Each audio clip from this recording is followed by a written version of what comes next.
What's going on, YouTube? Welcome back to another Heart Over Height episode. Today we're going to be doing this tier list, this NBA tier list. So if you do enjoy this kind of content, this is also ranking players. But if you do enjoy this kind of content, do me a huge favor, smash the like button, subscribe to the YouTube channel, comment down below on whether you agree or disagree where you would put certain players, etc. So with that being said, let's get right on into it. So this template is a little bit older. There are some players on here that, you know, there's no like Victor Wembanyama, the young guys, but there are there's a decent amount of players here that they're really good and is going to make for an interesting conversation for some of them. So let's go over these rankings: superstar, star, average, and then is he worth it? Basically, he ain't gonna be that good. So let's just start off from the. Should we start off from the bottom? Yeah, let's start off from the bottom. Christian Wood. I'm going to put in that category just because, like, he doesn't do anything that's, like, extremely impressive to me. It's like he says that he should be a starter. He needs to start buying into the backup role and everything like that because he kind of fits there a lot. Next up, we have Miles Turner, stretches the floor. Now, I wish that there was something in between star and average now that I'm looking at this list, because although Turner is in the average mark, the way he played in the playoffs for the Pacers this last season, he definitely is moving up. So if there was like an above average kind of category, then that would be perfect, but I'm just going to do these 5 for now.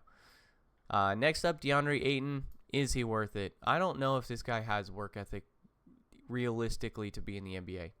He just doesn't understand that he's a big man. He needs to start putting his back to the basket and learn some post moves there. And he's not that guy. Clearly, he wasn't worth the first overall pick. But I don't even know, like, I mean, he's skipping practice because there's snow in his driveway when teams have NBA drivers. So there's no excuse. I just question his work ethic a lot. Rudy Gobert, I'm going to put in the I'm going to also put him in average just because you have to account for his contract as well. He's making a lot of money. I would put him in the star category. I think he kind of would be like Miles Turner, where he needs to be in between those two. But you know what? We're gonna add it. We're gonna add a row below. So we're gonna add above average here, and then we're gonna, because it just makes it easier. I've already said it for 2 players out of 4. Those guys are above average for sure. The contract for Rudy Gobert is a little questionable on my aspect, and you gave up so much to get him, and it hasn't produced an NBA championship yet. Nicholas Claxton is the average guy. That's perfect average guy. He can't shoot. You're in a league that you need to be able to shoot. You need to be able to do more, and you play on Brooklyn. There's not a whole lot going on over there, so Robert Williams, he is going into the is he worth it category. That's because his injury history just continues. When he's on the court, he plays very well, but he's not staying on the court a lot. Kristaps is going into the above average category as well. He's starting, if he has one more season like this season, he's going to start going into star. But I need to see it one more time.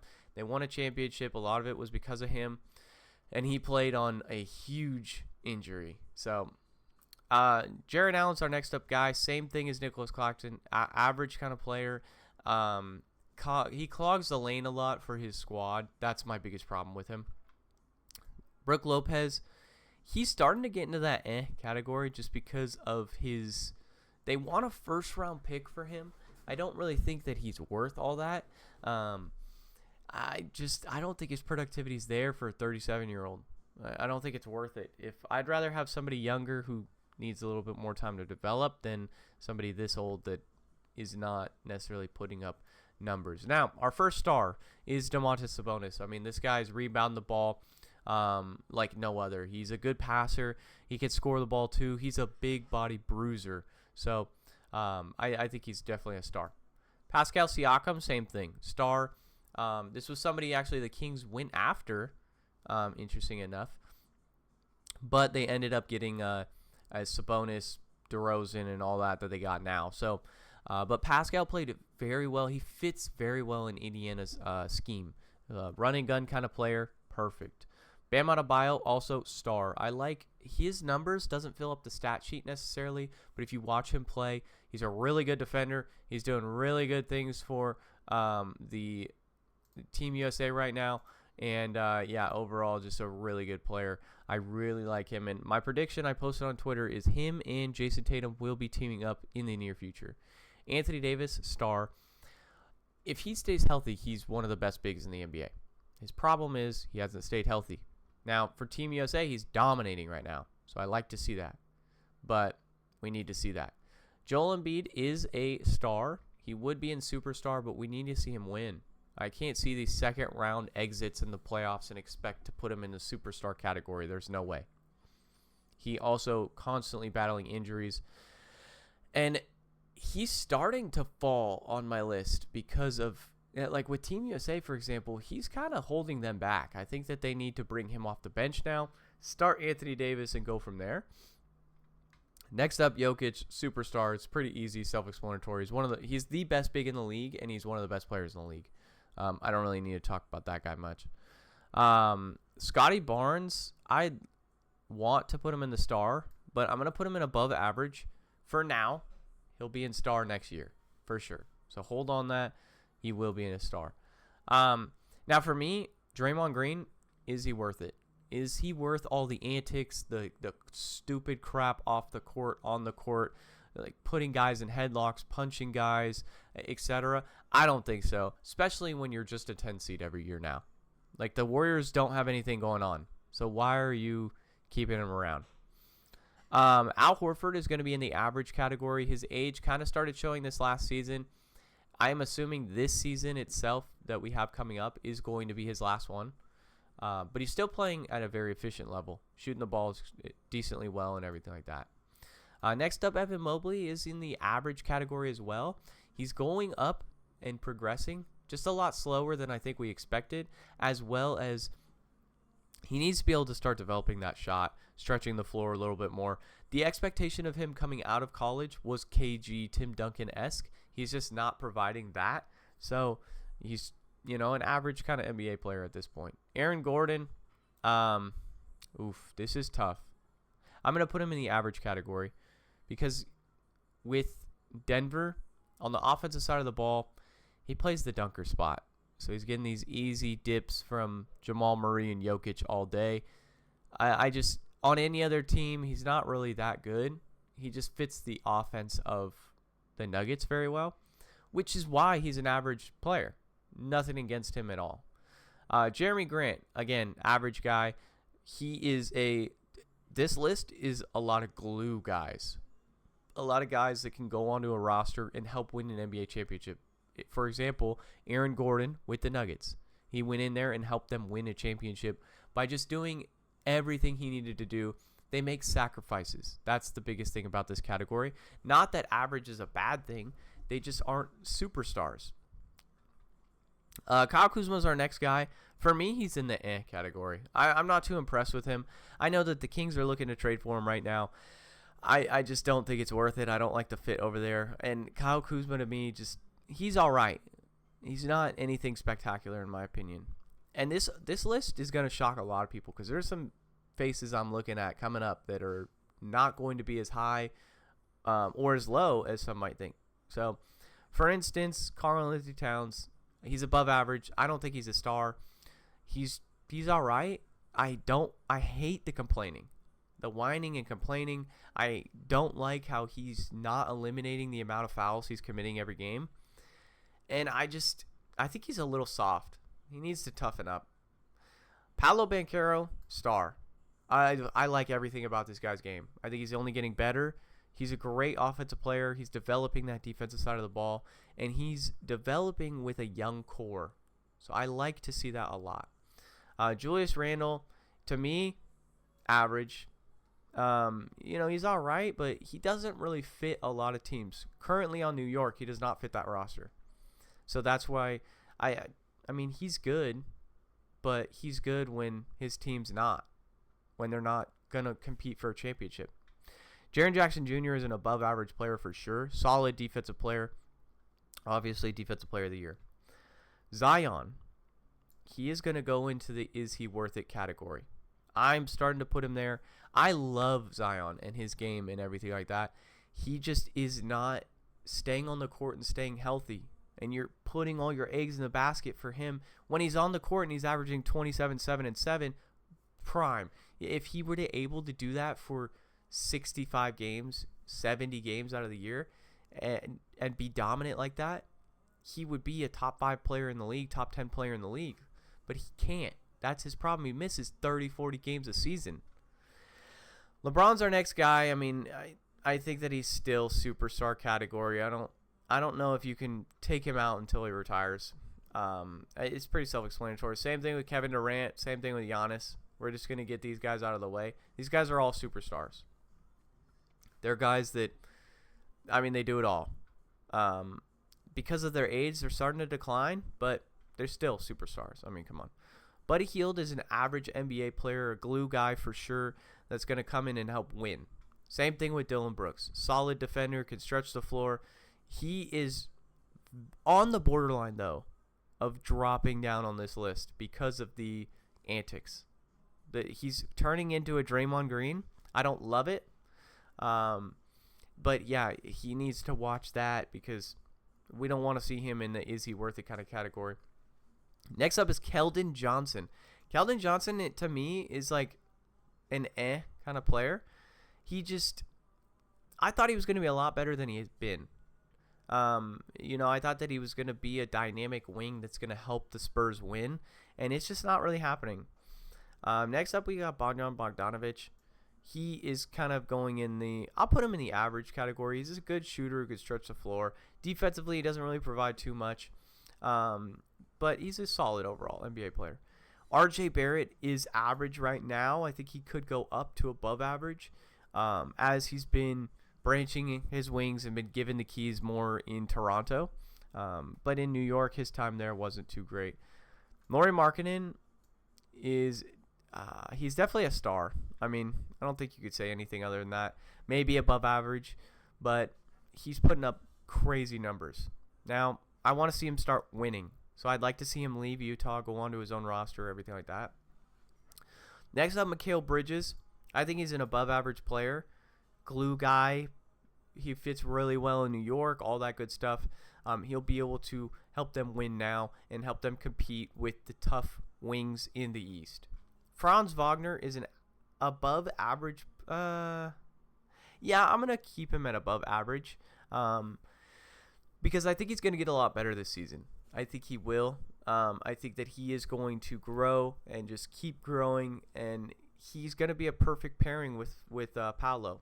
They need to work on that three-point shooting, both of them, but if that improves, they just brought in KCP, who's a 40% three-point shooter, so that's going to help them out a lot too. Overall, I'm really impressed with what Orlando has cooking over there. Cash Money Chris.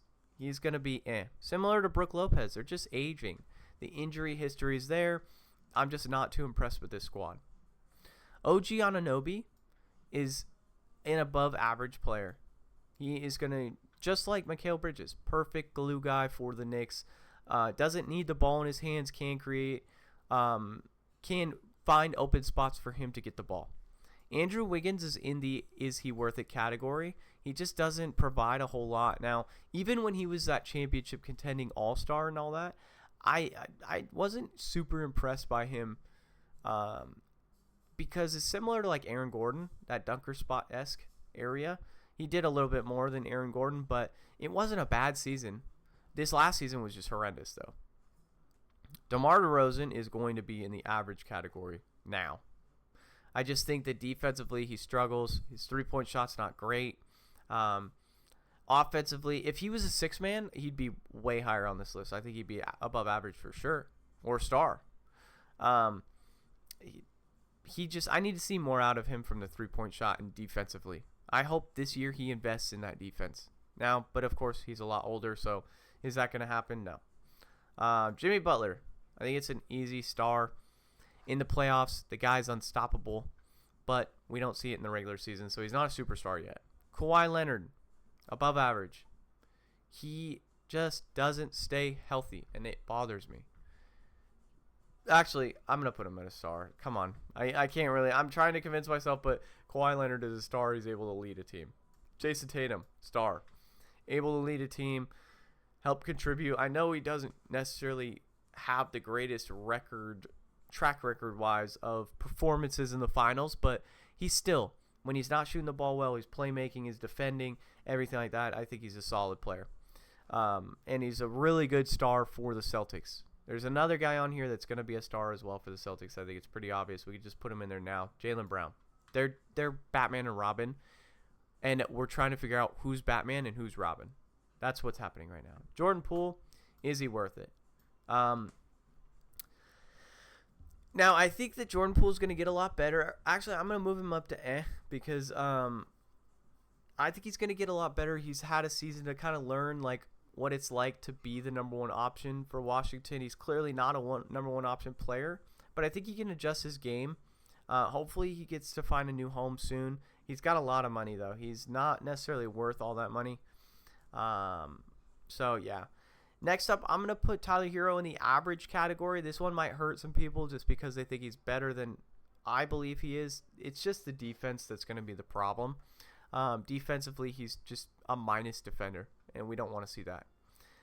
Bradley Beal, is he worth it? Now, this one, obviously his skill level individually puts him up in the above average / star area. But his contract is so huge, and you put Phoenix in such a hole by going over there. That is why he's going to be in the is he worth it category.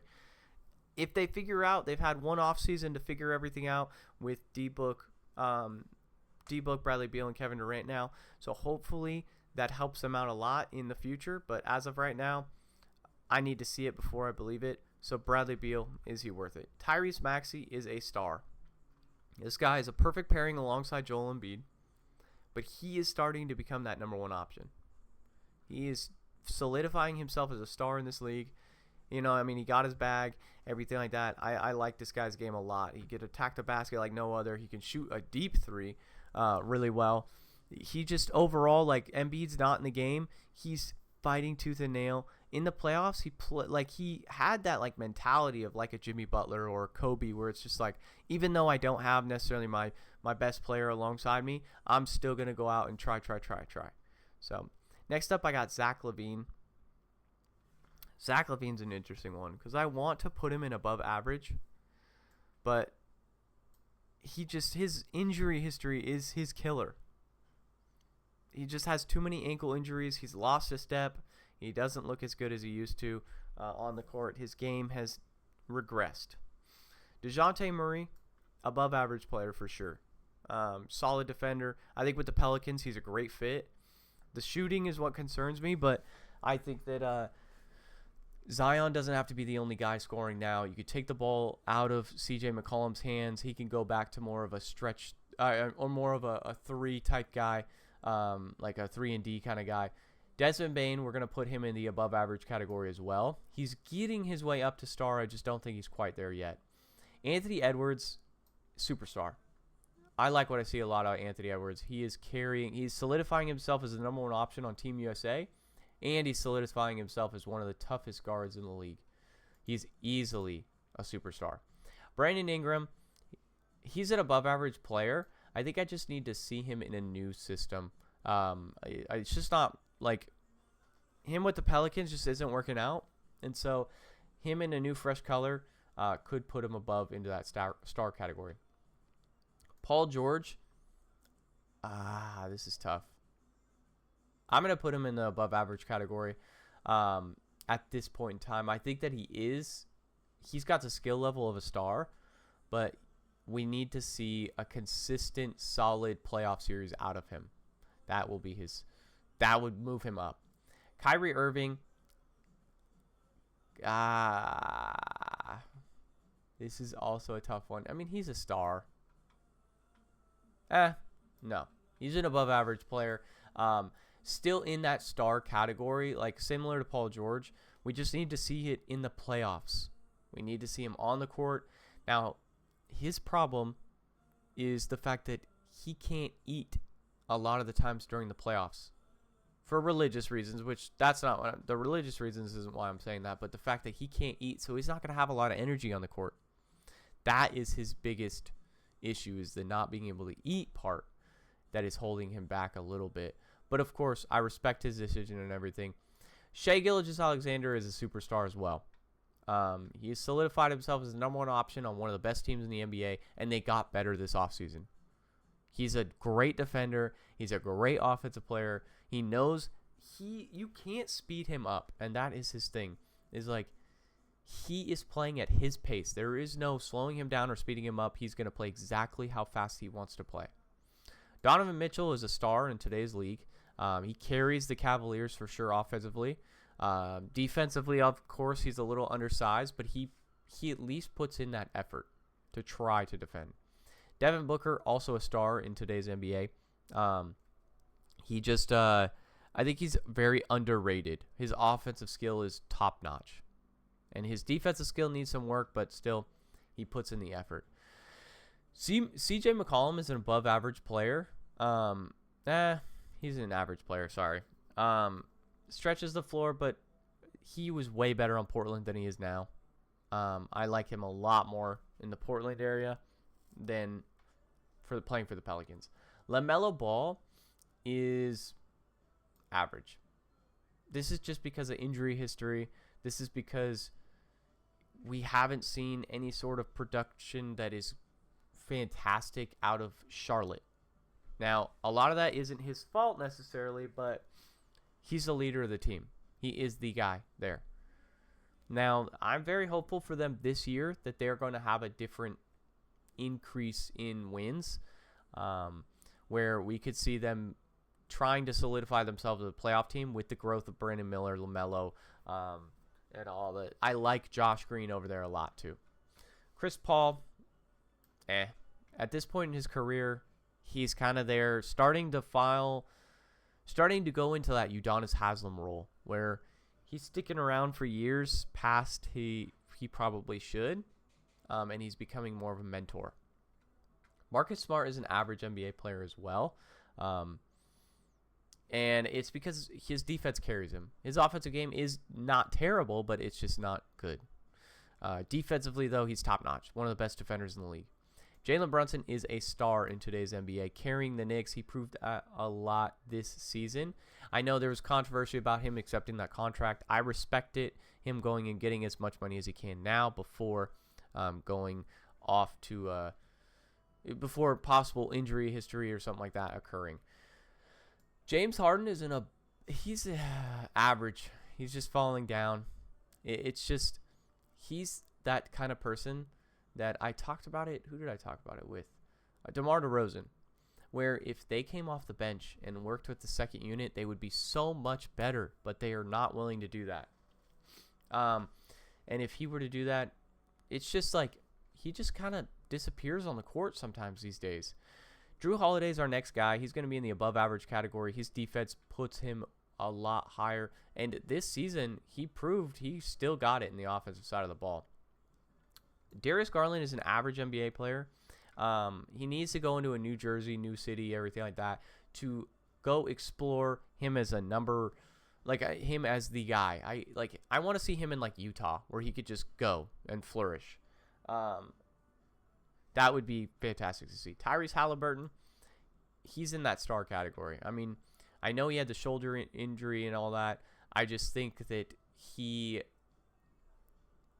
way he plays basketball is like, on the offensive side, like he's such a good passer and playmaker. Defense is getting better, but he just elevates everyone around him.